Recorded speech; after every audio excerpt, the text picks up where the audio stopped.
So welcome all our international cyber sangha and all the friends and all the people who have been regularly participating in my online webcast. So welcome everybody.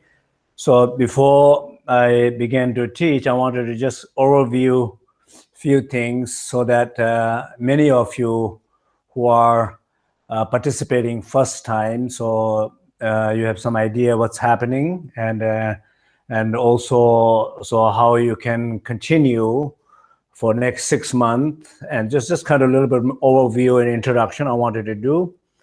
So we have been doing this live webcast for quite some time. So this is the new cycle. So living with joy, dying in peace. So this is basically the teachings on living and dying, and so particularly a little bit more emphasis on Pardo teaching, so-called Pardo teaching in Tibetan. And the Pardo teaching is basically teachings of the process of dying and helping dying people and all the stages, what happens during the moment of the death. So basically in our life, sometime when people think about death, people think about something wrong, something not able to control, failure, ending of something, is finishing something, and it's something, some sense of very negative and dark kind of relationship with the idea of death. But the teaching of the Pardo and the teaching in all these Pardo related teaching, they don't talk like that. The whole idea is, death itself is not necessarily bad. It's a part of our existence, as birth is not better than the death, or death is not worse than the birth. So birth and the death is a part of our cycle. So basically, if you don't die, you cannot be born. So in order to be born, you have to die.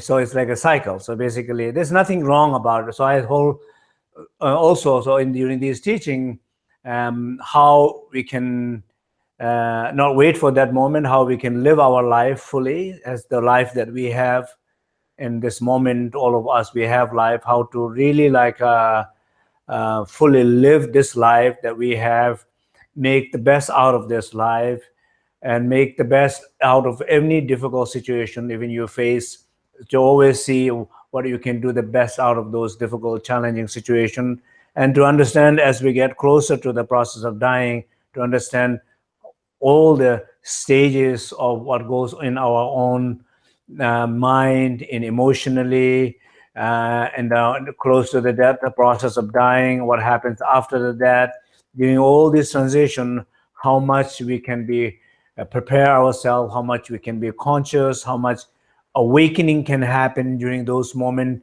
Something is declining, something is waking up. All those, these are all the teachings about that. So a little bit more specifically, so these are the teachings that we're going to do for next 6 months. So I want to encourage all of you who are watching this time, you are just starting for the next 6 months. So get ready. Remember, every second Saturday of the month. So we are trying to be very consistent on a Saturday, every second Saturday, so that everybody will remember.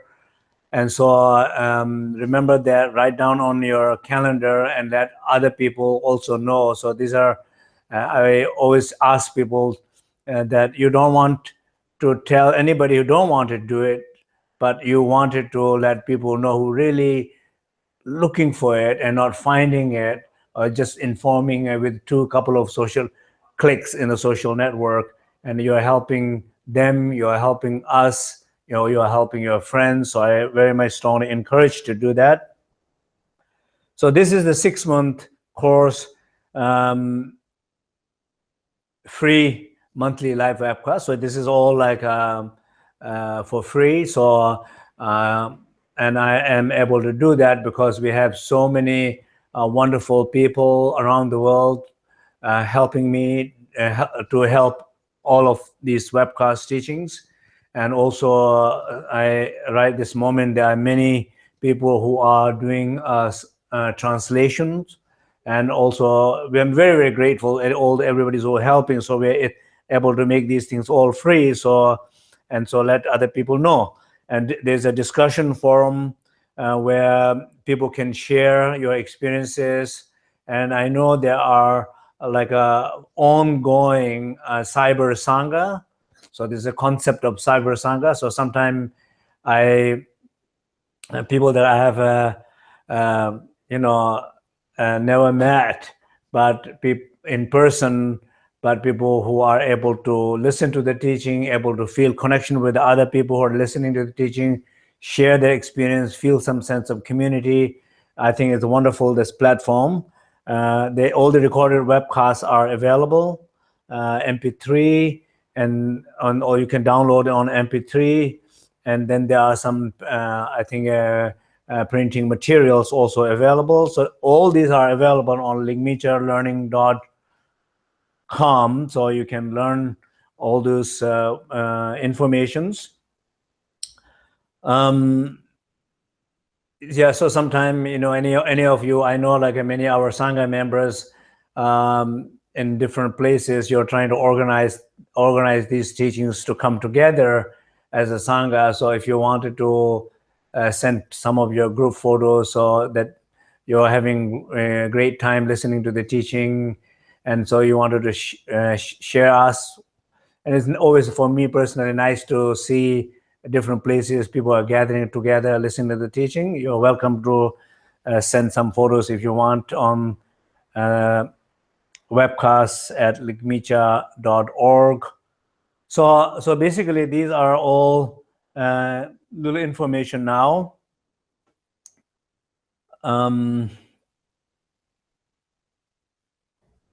Yeah, so now today's particularly topic is about a little bit more close related with the sense of living with joy, dying in peace. So living with joy and dying in peace has so much to do with two simple things. Two simple things is, one is the attachment. One is what we call grasping mind, or ego, or self-grasping, the sense of I, identity, and particularly identity with conflicts, identity with pain, identity with what you are doing. So not kind of losing a sense of who really you are, and just feeling of who you are, losing of who really you are, losing that sense, and identifying every other thing which you are not. And in some case, getting worse and worse and worse, worse sense of identity to the point you're identifying really with your conflict and pain. So it has something to do with two things: attachment and ego, or I more specifically, I would say like a pain identity. And these are the teaching. If you look at the Pardo teachings, all the Pardo prayers, the Tibetan Book of the Dead. So if you look in the beginning part of the transition, they all talk about this, how it's about letting go. It's about how you can let go, and your possessions, how you can go, your loved ones, how you can go, let go of your sense of identity. For example, these three things, but in that order, in that sequence, because in principle, it's easy to let go of your car than your family members, people you love, or your possessions. So you let go of all your possessions, then you're trying to let go of your people you love, then not get too attached to them. Even they say it's not a good to be attached to the family member after you die, because if you're attached to, your spirit comes back, and kind of clinging on them is not good for them also. So in the end, of course, the most difficult part of letting go is the sense of you, the sense of you, your own identity. Let go of that. It's most difficult one. So in the teaching of the Pardos, it talks about that. Pardo prayers are very much about that. So I, over the years, for many years, I have, trying to help many of my students who are going through that process of dying. And one thing very frequently, what I encounter, which was one of the very difficult, challenging part for me, was that idea of people letting go of their possession seems quite okay with many people. And the idea of letting go of their conflict with their family members sometimes is not even a love, unfortunately. Of course, if you have to you love somebody, it's difficult to let go. I think it's even nicer than sometimes, I met one guy who he said, I feel okay to die, but the only thing I find it really, really difficult is that conflict that I have with my parents, unresolved conflict. So I don't feel so much peace when I think about that, so it's like so some sense of letting go of even those kind of conflict. It's difficult, but the most challenging, the most difficult thing what I found people was letting go of themselves. And very often what happened is, even trying to help them, if you're trying to tell them it looks like you might die and you should really prepare for yourself dying, it seems like a not so nice thing to say, because they already hear that from doctors. They already hear that, in a kind of not nice way. They hear from the doctors about that, kind of very sometimes not nice way, very mean way. And they also hear from the friends and family members kind of suggesting that. But then finally they're trying to talk with a teacher who is also saying the same thing. It's not really nice to hear that. But then what should I say? I do feel it's important to tell them that, of course, it's always good to try to do whatever you can try to do to heal, get better, and cure. But if really that moment is coming, then better to prepare for that moment than just hoping for something else. And for sure, that is the right advice. And I would definitely, for myself, if that moment comes, I would pray that may I able to really accept that moment and recognize that moment and to have a peace with that moment. And so for sure, it's easy for me to say now, as far as I know, this is not my moment, but people who are in that moment, it's much harder. I know that. And Ramdas, one time he was talking about that he was almost dying, and he said he is very glad that he did not die, because he was clearly not ready for that moment. So basically he know now he need to really seriously prepare for that. But probably for some of you, it maybe sounds a little depressing, but again, even you are feeling a little depressed because of my conversation this very moment, that's a very good thing to watch too, because you wanted to watch why you are depressed. You wanted to watch why you do not want to hear that, why you want to reject the idea of dying and death. And that itself, I think, is very interesting to watch. And those you are particularly who are having that experience this moment, because if you decided to listen to tonight to my live webcast, you're sitting there, so you might end up sitting less of the talk here, but you just, maybe a good way to listen to that will be kind of watch that feeling. A few years ago, I went to visit my teacher, Tenzin Wangyal in Shenzhen in France. And, when I went to visit him, one thing he said is, I'm ready, I'm packed. And it's so nice to always to see him.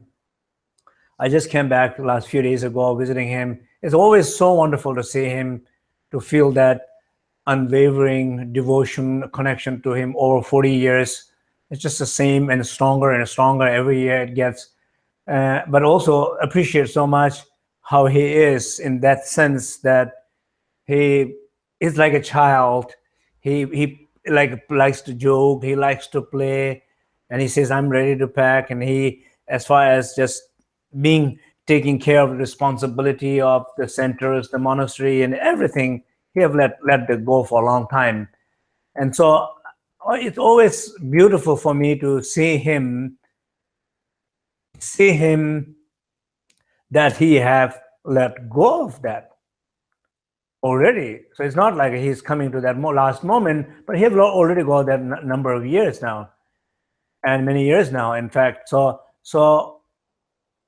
for me, when I hear that I'm packed, I'm ready to go, I clearly told myself, maybe I'm not ready yet, but this is a time for yourself. Just whatever, if that moment comes, are you ready? Basically, are you ready? And if you're not ready, then why you're not ready? What are the things you wanted to do? And start doing those things. And then whatever, that doesn't mean that you have to die. That means basically that you live. And basically this, even the idea of living in the moment, everybody talks about it. Every teacher talks about it. It's a great topic to discuss and talk, living in the moment. I think one of the reason it's really able to live in the moment when you know, when you're living moment to moment, when you know that moment can come any time, then you can feel, you can kind of live in the moment because you don't want to project so far away. You do your best. You do with such an openness. You do with such a playfulness. You give so much space to yourself. You give so much space to other people. You let go of so many things. And you feel that way of living. Because you don't know. One time I remember very, very clear, a student of mine was giving a talk on acupuncture and the AIDS patients, the HIV people who are affected. And she was talking about them. And in the audience, I remember very, very clear that moment that she was very much talking about her research, her project, and about her and about what she was doing and all those things. And I could clearly see among the audience, really, they don't care about that. I don't care what you wanted to do, what you're planning to do, all your great projects. Who cares about it? We wanted to know, can you help us something right now, this very moment? And I could see very clearly they are living in the moment, but I realized we are not living in the moment because they know they have short moment, but we think we have a long moment. And it seems like, but that's not necessarily true, but that's how we are deluded by these ideas and concepts.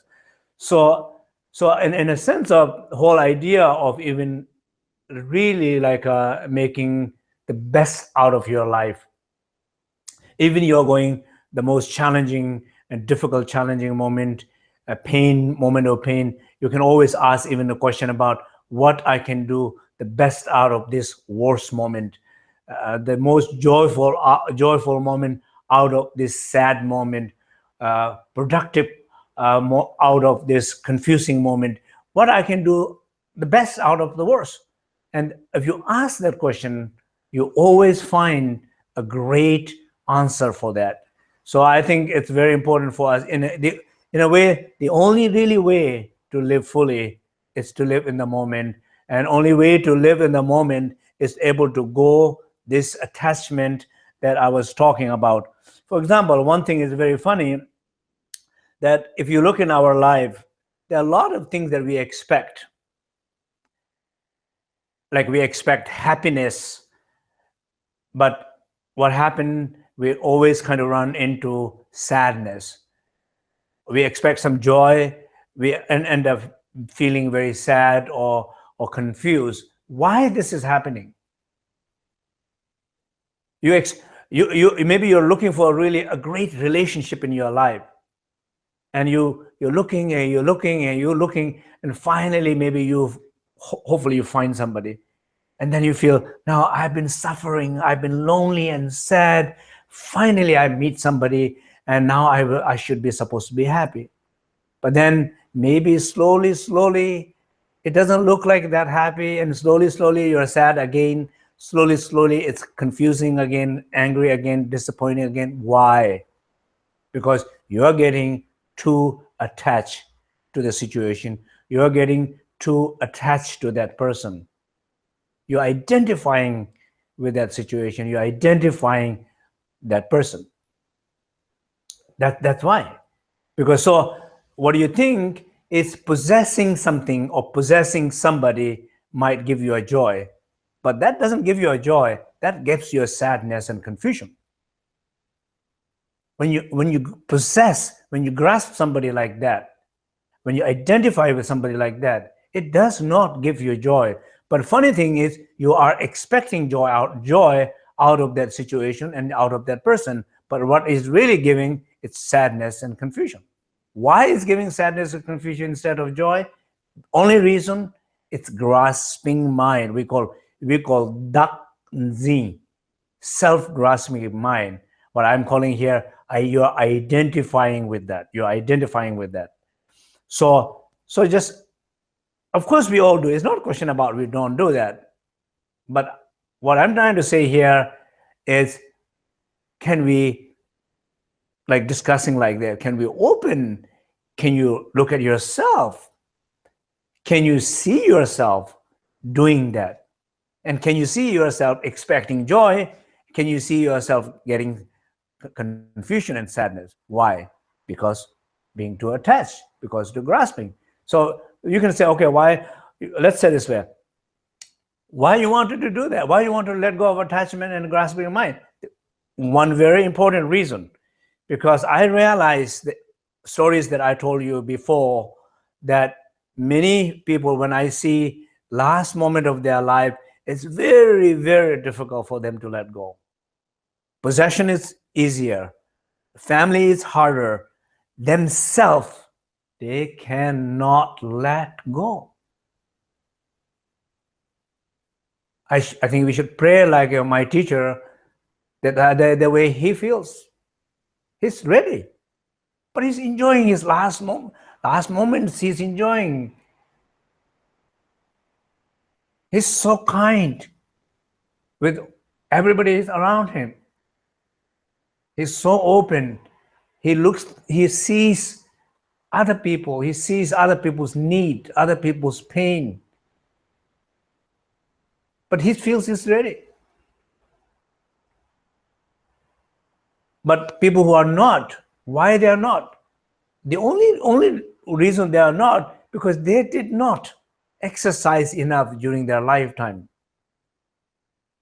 That's the point. They did not exercise. If you look at in your life, do you really able to let go? Everybody says, yes, of course I let go. I will let go of my breakfast. That's not enough. I go let go of my lunch. That's not enough. I go of my dinner. No, I'm not talking about those breakfast, lunch, dinner, or your specific cup of your style of your coffee, specific clothing that you. I'm not talking any of those things. I'm talking about deep identity. Look at in your life, for example. I mean, I know like people. I know myself. I know many people. They're very kind people. They are very open people. But there's something they're really caught up. I can never understand. Oh my God, these people, they're so open. But one thing, they go so crazy about something. For example, they're really great, but they will not like somebody. And they can never forgive that person. They can never hug that person. They were never able to say one respectful, kind word about that person. They cannot do it. They cannot do it. They cannot forgive somebody, or they cannot forgive themselves. Basically, what that means, you're identifying with something, you are not capable of letting that go now, this moment in your life, when you're alive, when you don't know when you're going to die. You're not capable of letting it go. So I want all of you think about something like that. What is the hardest thing to let go?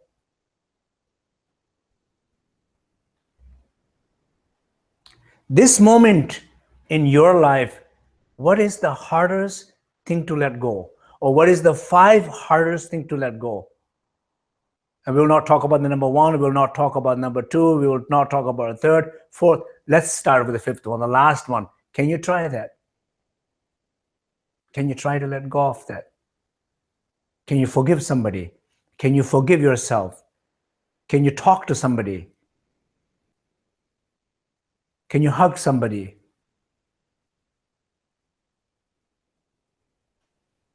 Can you let go of some of your possessions? Can you let go of some of your ego identity positions? Try that.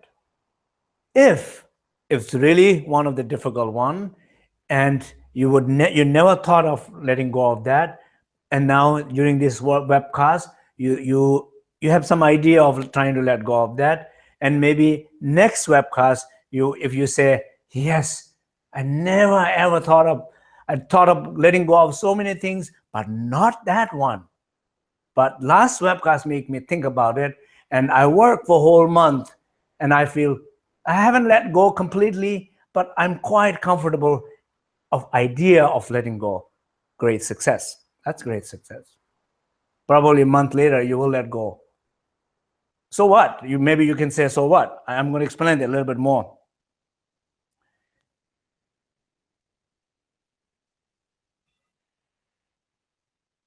If you see, many times people feel like people feel great sense of liberation by letting go of something, then feeling powerful by not letting go of something. Well, this is the kind of misconception in samsara we have. I feel powerful because I can control. But when you do that, it's not, you really don't have a power. You are in a weak position. You need to control something. You need to control somebody. It's not liberation. It's not a freedom. It's not even a strength. You are weak. You need to control.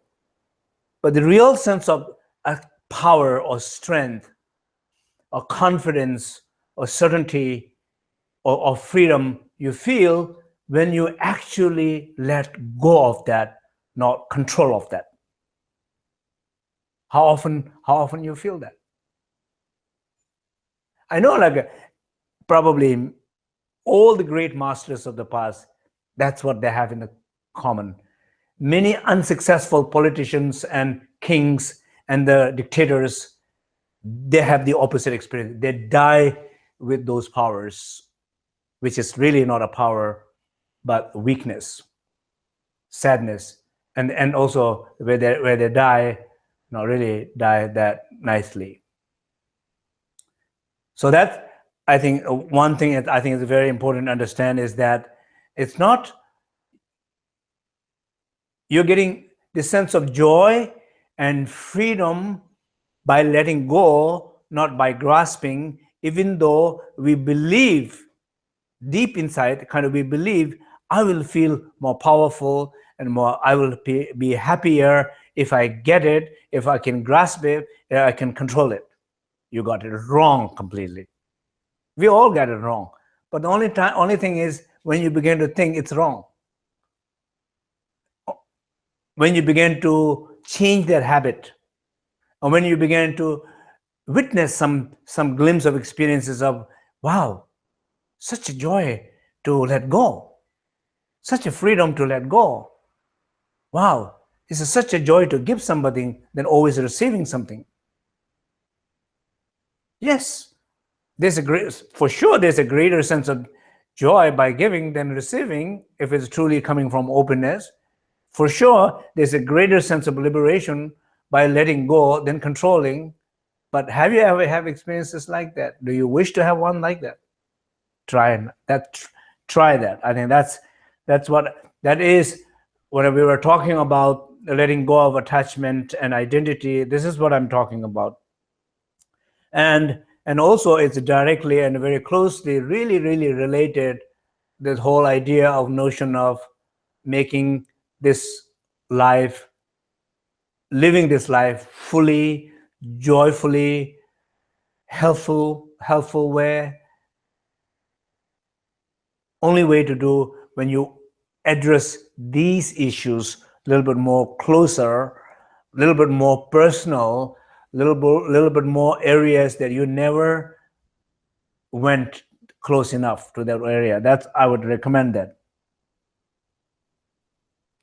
And the other thing is, I think sometimes it seems like we are really like a blind in our life, that we don't see what we have in our life because we always looking for what we don't have in our life.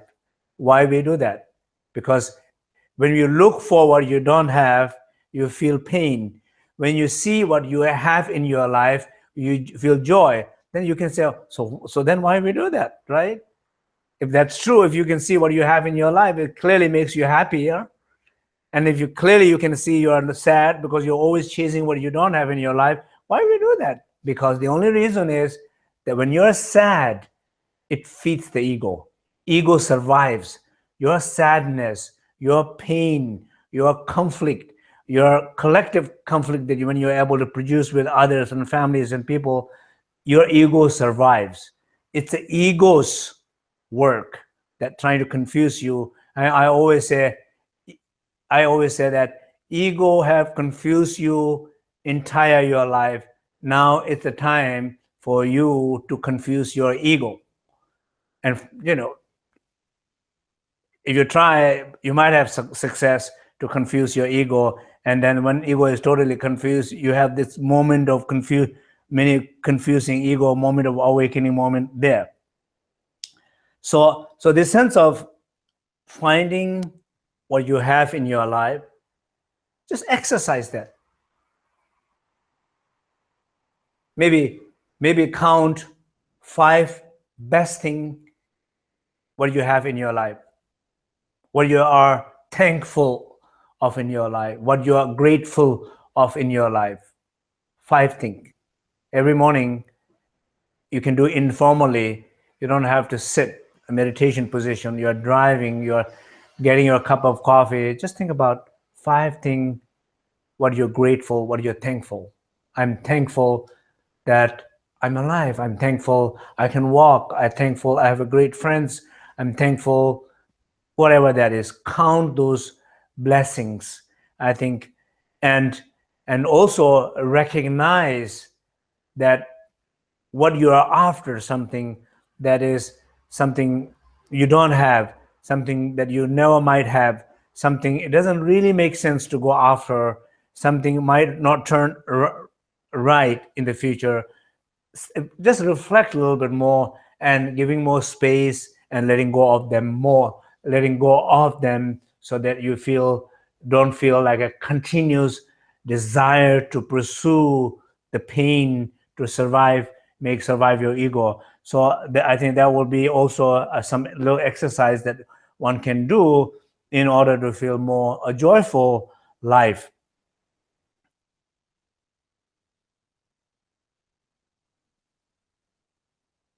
So even though like the self-grasping, the pain identity, sometimes pain identity might feel you maybe a little bit powerful or a little bit more joyful. So do not get confused with the joy of pain, because, for example, we say when your hand is wounded, one hand, and you blow like that, you feel kind of cool and fresh and a little bit nice feeling, sensation.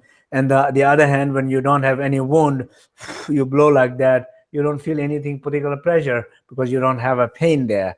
So this pleasure is based on pain. Here you are numb because you are not used to see the joy, see the pain. You don't have the eye or senses to feel the joy. You have only eye and senses to see the joy in pain, not the real joy in by letting go and liberation. Those kind of joy, you have no clue very much. So begin to turn your direction a little bit more. See joy of letting go, or joy of giving, joy of sharing, a joy of making somebody happy. I don't know, like, where you don't want to wash dishes, but if you know you're washing dishes, the only reason you're washing dishes not because you love to wash dishes, maybe it makes your wife happy, if you makes your husband happy, your partner happy, it makes somebody happy. So you're washing the dishes, that it's not about the dish, but you can see somebody's happy. So by giving some sense of to somebody, and you can still be happy, even though you really don't like to wash dish, but you're enjoying washing dish, but not because of the dishwashing, because you're giving a joy, a pleasure of giving a joy to somebody. That is what is alive in you, not the dirty dish becomes alive in you. So think about that a little bit, these principles.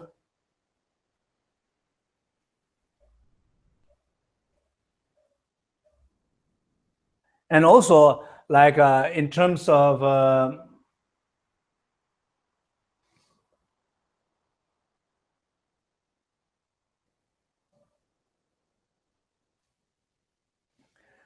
so in terms of, like, I think, in our life, sometime you wanted to be living more what things that you have in your life. If you're not grasp too much, if you're trying to hold on too much, you're trying to use them, share them, give them, and live with that rather than just possess it. And that doesn't make any sense, benefit of possessing something. Or even people you love, people you care, people you respect, and more connection with those people. You talk more, share more, give more, letting go of more, see more, feel them more. Doing that, you become life also more richer and more joyful. Again, once again, your ability to do that is not grasp too much, not to get too attached to them, not to get to identify with them, because if you attach to them, you get too identified with them, then you are not really able to connect with them, or you're not able to be playful them, you're not able to fully share with them, let go of them, and even respecting the completely opposite opinion about a family member who has a totally opposite opinion than you have, but able to just even see that, respect that. It comes with a sense of not too much identifying with them, because in the end, they have their own life, being, personality. Just respect that, who they are.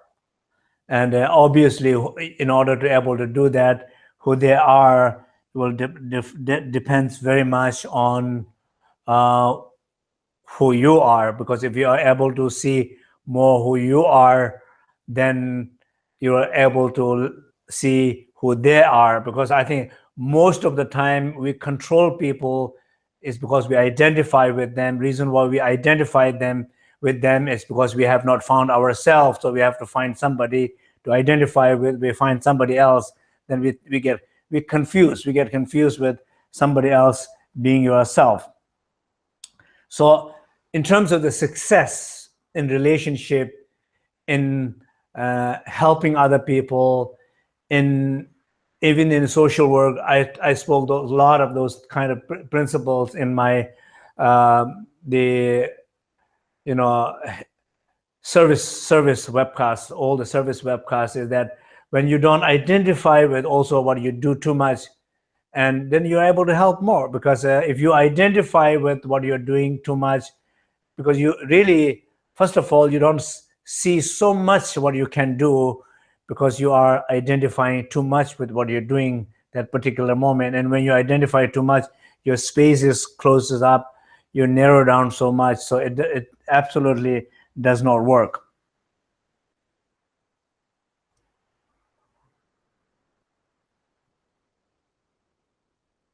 So in a sense of also, like, one's own well-being, like your own well-being, your health, your psychological well-being, your physical health.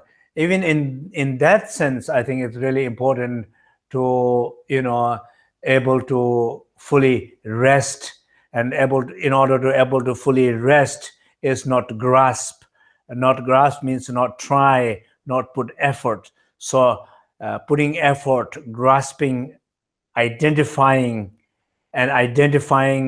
when you do that, then no, you're not fully able to rest and let go. So if you're not able to rest and let go, then even your sense of psychological or physical health, it doesn't help the well-being of that. So the well-being of your body and your mind, it also very, very much directly related with overcoming attachment and the grasping mind, particularly this sense of a pain identity. So these are some sense of, I think it's important we all need to kind of prepare that, and particularly, so let's conclude that and summarize what we've been talking here. I think I would narrow down into one or a few specific things that I mentioned earlier, that look at in your life, what is really difficult thing to let go. Not something that you have been thinking, oh, I can let go of that, or I can let go of that. But I wanted to think something you never thought of, which hard to imagine letting go of something. Imagine, find one like that. I said find 5, the last one, then go 4, 3, 2, 1. This will be your homework for until to the next live webcast. So, and it is a very informal sense of homework. And the other homework is counting, informally, the blessings in life, that what life has given you. So 5 things what you're grateful of every day, every single day. Count 5 things in the morning, informally, what you're grateful about your life. So for example, Thanksgiving Day, people do count like that, but we need to do it every day, every morning. And also be conscious a little bit about what are the things that you have been chasing after, controlling, and grasping for too long in your life, that who has only produced pain, but now is the time to let go of that. So these 3 things are, I would like all of you to reflect